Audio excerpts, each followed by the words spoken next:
Loudspeaker से होने वाली अजान को लेकर मुस्लिम धर्मगुरुओं ने बड़ा फैसला किया है।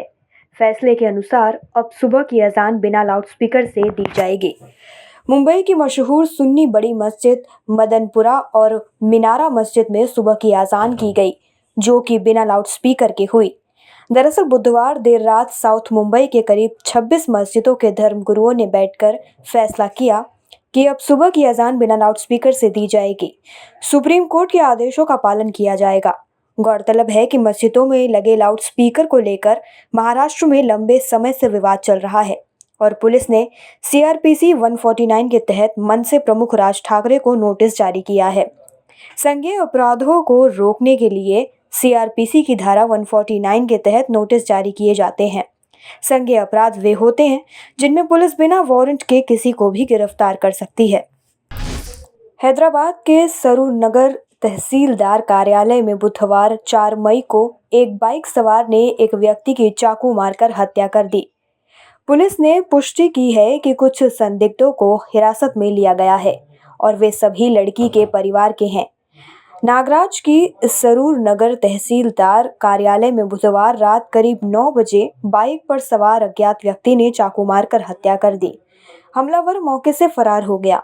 कई राहगीरों ने इस घटना को अपने फोन में रिकॉर्ड कर लिया और कुछ ने शव की तस्वीरें भी खींच ली। इस घटना ने इलाके में तनाव पैदा कर दिया है। जब नागराज के रिश्तेदार ने विरोध प्रदर्शन किया और आरोप लगाए कि हत्या के पीछे उनकी पत्नी का परिवार था। नागराज ने 23 वर्षीय सैयद अशरीन सुल्ताना से 2 महीने पहले 31 जनवरी को शादी की थी। राजस्थान के करौली और जोधपुर के बाद अब भीलवाड़ा में भी तनाव की स्थिति खड़ी हो गई है। शहर के सांगानेर में बीती रात 2 युवकों पर हमले के बाद हालात खराब हो गए हैं। घायल युवकों को एमजी अस्पताल में इलाज के लिए भर्ती कराया गया है। दूसरी ओर शहर में इंटरनेट सेवाएं बंद कर दी गई हैं। भीलवाड़ा के पुलिस अधीक्षक आदर्श सिद्धू ने बताया कि सांगानेर की कारबला रोड पर आज़ाद और सद्दाम नाम के 2 युवक खाना खा रहे थे। इस बीच कुछ लोगों ने उन पर हमला कर दिया और उनकी बाइक में आग लगा दी। भीलवाड़ा के कलेक्टर आशीष मोदी ने कहा कि अभी हमले की वजह सामने नहीं आई है। हम मामले की जांच कर रहे हैं। आशीष मोदी ने बताया कि अगले 24 घंटों के लिए शहर में इंटरनेट सेवाएं सस्पेंड कर दी गई हैं। वहीं घटना को लेकर राजस्थान के मुख्यमंत्री अशोक गहलोत ने कहा है कि आरएसएस और बीजेपी वाले करौली, जोधपुर और रामगढ़ में दंगे भड़काने की योजना बना रहे हैं। भारतीय जनता पार्टी के वरिष्ठ नेता और केंद्रीय गृह मंत्री अमित शाह गुरुवार से 2 दिवसीय दौरे के तहत पश्चिम बंगाल में ही रहेंगे।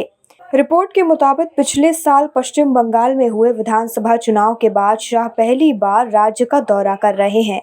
रिपोर्ट के अनुसार शाह इस दौरान पार्टी के सभी सांसदों और विधायकों सहित बीजेपी की पश्चिम बंगाल इकाई के नेताओं से मिलेंगे। उन्होंने बताया कि शाह का पश्चिम बंगाल में एक जनसभा को संबोधित करने और भारत बांग्लादेश सीमा से लगे अग्रिम इलाकों का दौरा करने का भी कार्यक्रम है।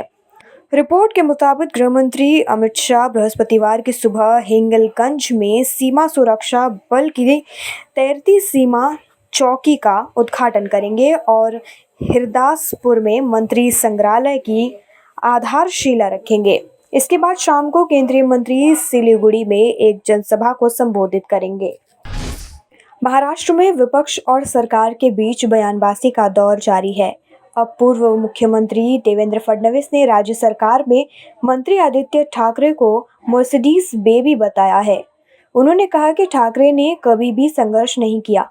खास बात यह है कि शिवसेना नेता ने फडणवीस के उस बयान का मजाक उड़ाया था जिसमें उन्होंने कहा था कि वह 1990 में बाबरी विध्वंस के समय वहां मौजूद थे।